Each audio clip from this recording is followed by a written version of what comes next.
They work full-time jobs, serve your coffee, teach your children, and even care for the sick. But when the sun sets, they sleep in cars, tents, or on the streets.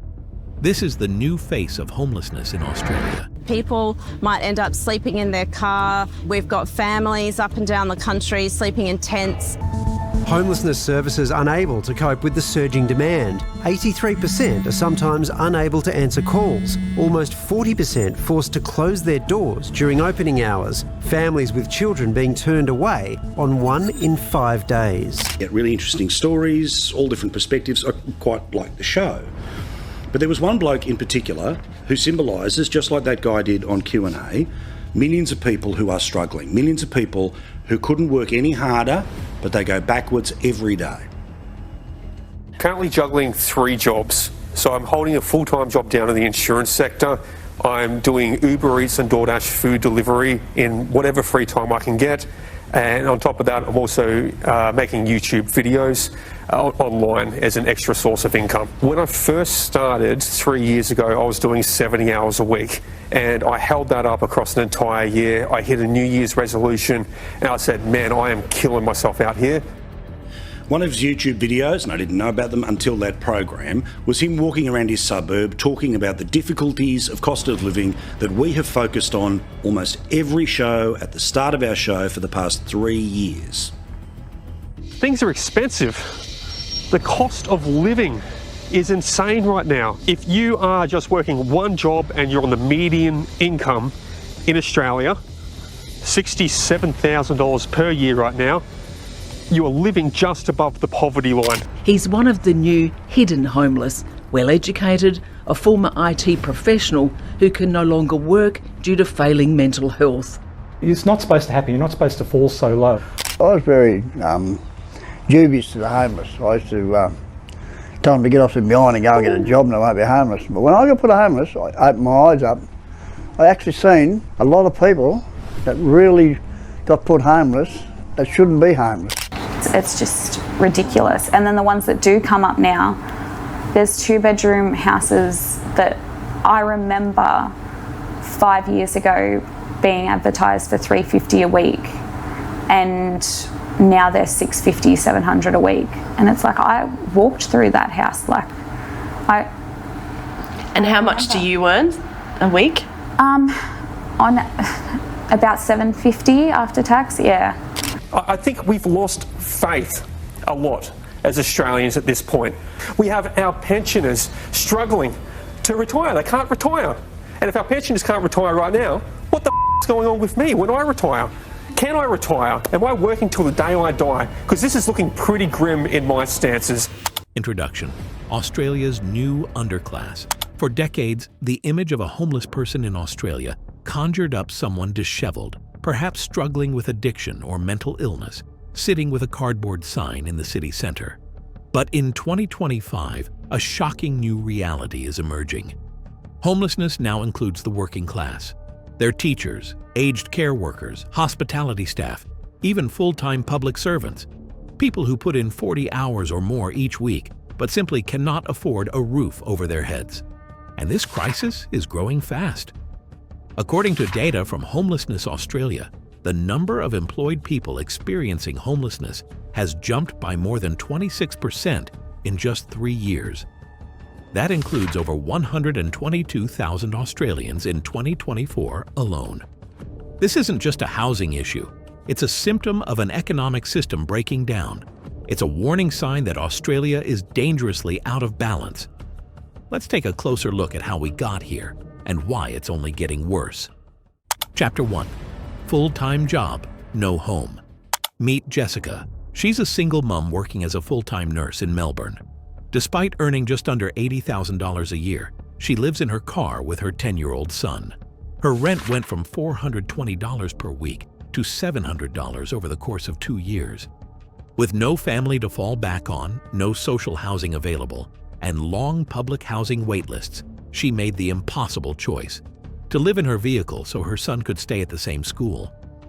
Jessica isn't an outlier, she's part of a disturbing trend. In Sydney, median rents now hover around $750 per week.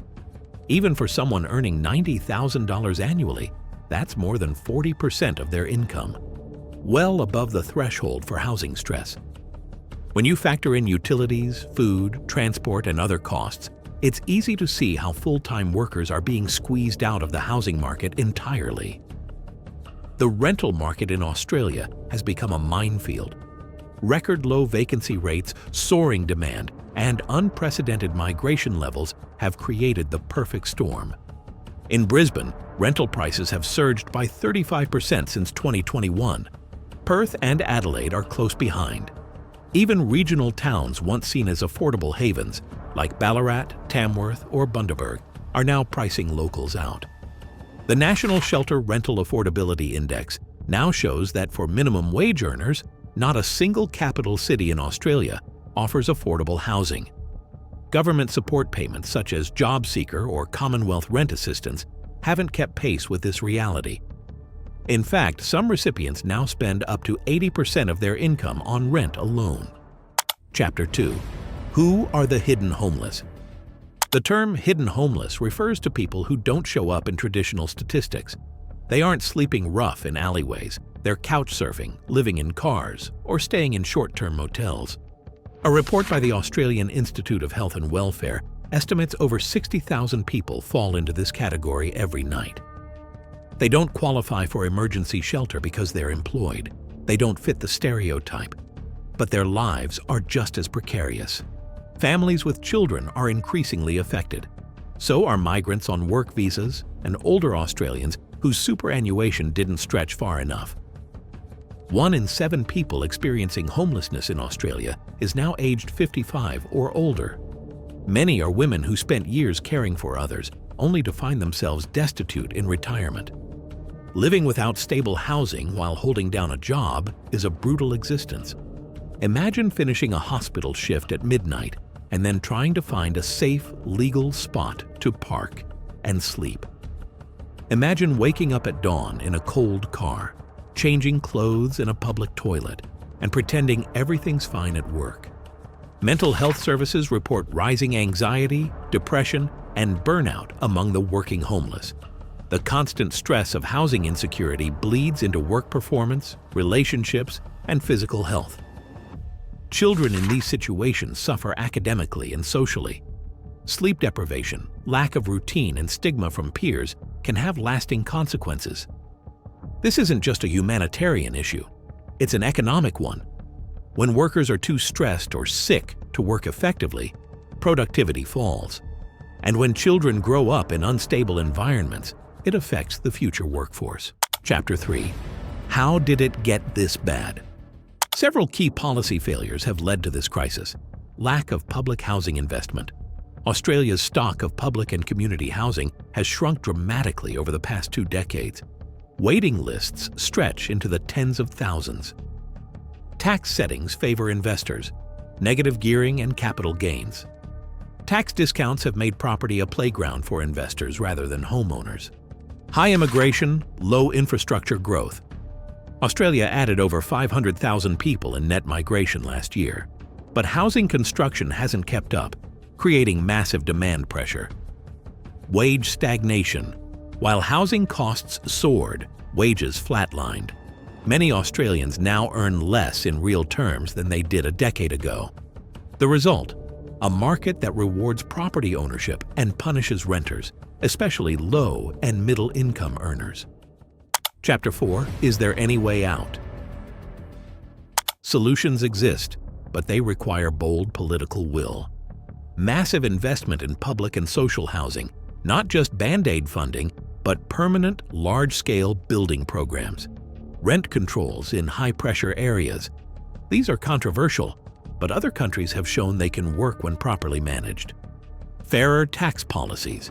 Phasing out negative gearing and tightening capital gains, tax loopholes could reduce speculative demand.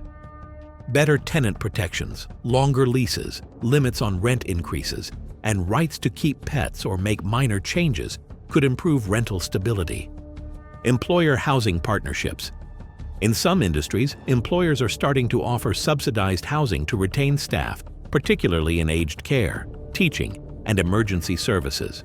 But perhaps most urgently, we need to shift the national mindset. Housing is not just an asset class, it's a basic human right. If current trends continue, Australia's housing crisis won't just affect the poor, it will devour the middle class.